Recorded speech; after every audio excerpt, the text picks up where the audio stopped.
తాతయ్య బంగాళదుంపలు ఎలాగా? కిలో 40 బాబు. 1 కిలో ఇచ్చే. నువ్వు ఆగరా, అది బంగాళదుంప బంగారమా? అంత రేట్ చెప్తున్నావేటి? 30కి రాదు బాబు. ఎందుకు రాదు? ఇలా వేస్తే వచ్చేది ఇచ్చే. ఈ టమాటాలంతా 30 రూపాయలు బాబు. నేను అడిగిన తోట కాదు టమాటా, 20కి ఇచ్చే. ఇదిగోండి బాబు. చూసావరా బేరవాడు ఎంత సేవ్ చేసాను? నువ్వు చేసిన బేరం కాదురా, ఘోరం. Sir, your order please. 2 జింగాలాల బర్గర్లు. Inclusive of all taxes, 299 rupees only, sir. ఇంకో కార్డు ఓకే.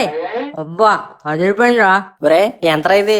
2 కలిపి 299 రా, ఇంక్లూజివ్ ఆఫ్ ఆల్ టాక్సెస్. తినే తిండి మీద కూడా ట్యాక్స్ లేంట్రా? 2 రొట్టె ముక్కల మధ్య 4 కూరగాయ ముక్కలు పెట్టి అమ్మితే లొట్టలేసుకుని తినేస్తున్నావు. ఇవే కూరగాయలు అక్కడ మార్కెట్ లో అమ్మితే బేరం ఆడుతున్నావు. ఇక్కడైతే బేరాలు ఆడే ఛాన్స్ లేదు కదా, మురిసిపోయి తినేస్తున్నావు. కానీ అక్కడ రైతు ఎండలోనే వాటిని పండించి ఎండలోనే వాటిని అమ్మి ఎండలోనే బేరానికి గురై ఆఖరిగా ఎండలోనే ఆవరైపోతున్నాడు. రైతు అంటే వ్యాపారి కాదురా, మన అమ్మకన్నా ముందే మన ఆకలి గురించి ఆలోచించేవాడు. ఒకటి చెప్తా గుర్తుపెట్టుకో, మనం ఉండాలి అంటే రైతు బాగుండాలి.